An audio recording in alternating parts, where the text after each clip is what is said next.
Without further ado, I want to bring in Representative Chip Roy. There was a lot of action on the House floor last night. Congressman Roy, thank you so much for making the time here. You are one of the leaders on this, what I call fiscal sanity, reining in this addiction to spending within the House.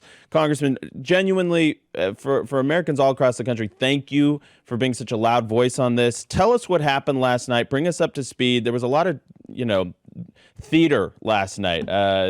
Tell us what happened. Yeah, first of all, great to be on. Great to be on the show.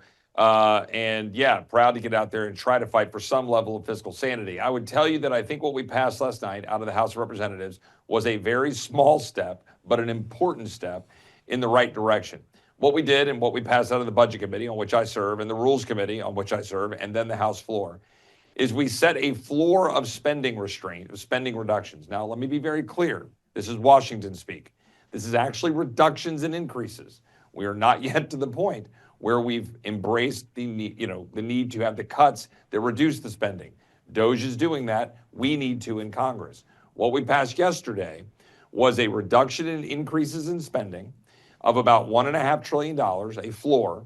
We can go higher. We should. So we actually get to cuts. But then we set that floor in place, and we tied that to the tax policy. We tied that to extending President Trump's tax cuts and then being able to provide additional tax relief. But we put them together so that we can basically be responsible to ensure deficits will go down. We're not where we need to be yet, but it was a step. When you pass the budget, now the Senate has to do it. Once we get those aligned, then we have to do the actual work of reconciliation, where we do all of the votes on the specific measures, the tax policy and the spending. My requirement to my colleagues is we must reduce deficits. We must bring down spending. And we've got to embrace DOJ and the discretionary side and make sure that we deliver reduced deficits. This was a step forward. And the drama was there were a few of my colleagues, mostly on the right flank, who wanted more. And you know what? I did too. But I had already basically given my word in order to move this through committee to get the floor and the spending restraint and the tie to tax policy. So a few others fought for some more good things. I think we'll get some good results out of Victoria and Warren Davidson and others that demanded more spending restraint. Okay, so you got to the heart of the matter where a lot of people talk about spending cuts, but what they really mean is reductions in the growth of spending. Now, we've heard a lot of talk about getting budgets back to pre-COVID levels. On a very fundamental level, why is that not every Republican in Congress' first instinct? I mean, the budget expanded. What happened to that money? Where did it go? Why can we not get back to the $4 or $5 trillion a year spending? Just to educate our audience in a very Washington way. Why can we not just simply say, hey, we didn't need that money, the last couple of years. We were happy with $4.5, $5 trillion worth of spending. Why can't we just go back? Yeah, well, there's two reasons. One, members of Congress don't have the courage. And two, DOJ hasn't illuminated as many things that we need to cut yet that I think we're going to be able to cut, and I think that's going to happen. A lot of these things are things we know, but until DOJ puts it out there, it's harder to get some of my friends in Congress to have the courage to go cut. So what does this mean? You pointed out, so for the average viewer out there, and I think Charlie's talked about this too, pre-COVID, we were spending about $4.5 trillion. This year, we're at $7 trillion. Now, let me put in context what we passed last night. We passed a bill that will simply reduce the increase in spending by about $150 to $200 billion a year. That is compared to a $7 trillion current spend. At the end of the 10-year budget window, we will have spent $84 trillion.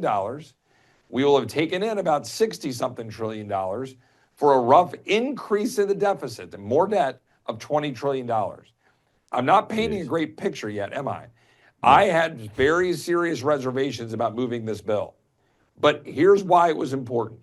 It set the stage with a floor of spending restraint.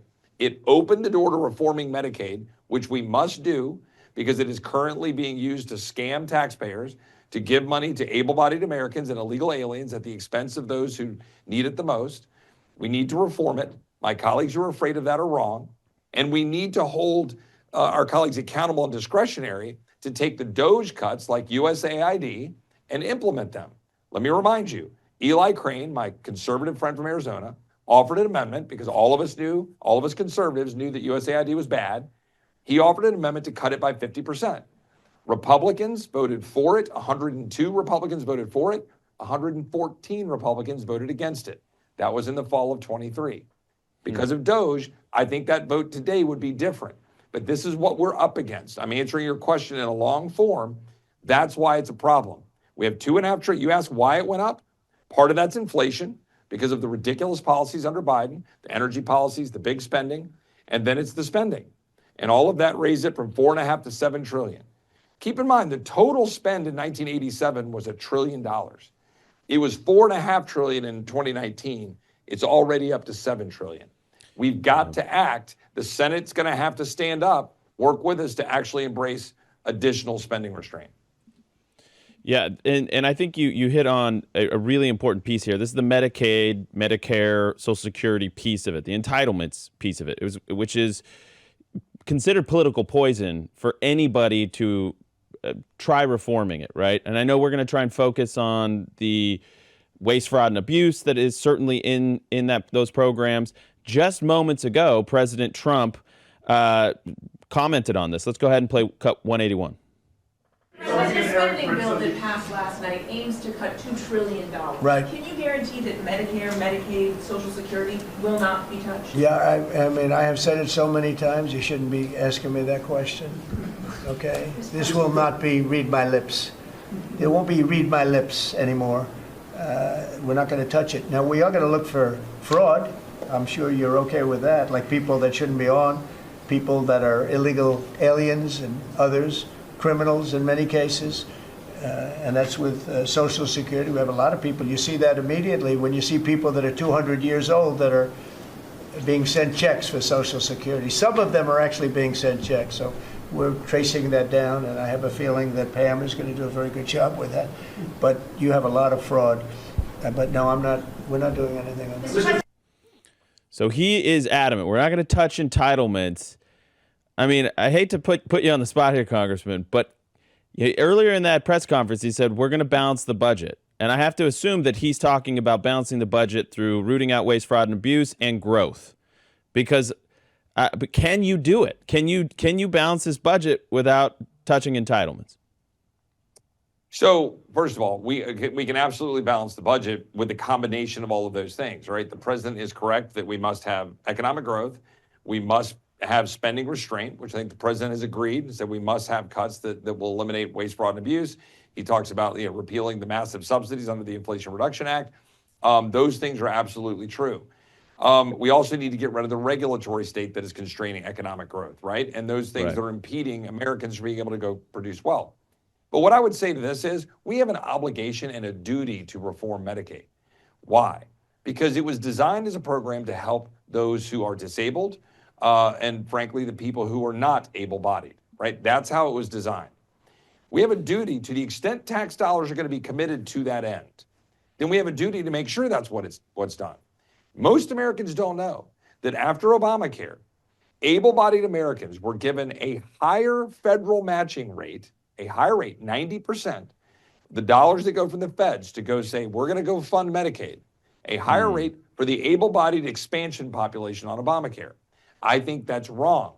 It is being gamed by California. It is being gamed by other states for basically to funnel money so they can get federal money while they overly expand the population. Whereas other states like Texas that didn't expand, we don't have as high of a number. So we've got to fix it. We got to make sure that only the able-bodied, aren't on it and that illegal aliens aren't on it. And that would be the reforms we need to put in place, and we can do it.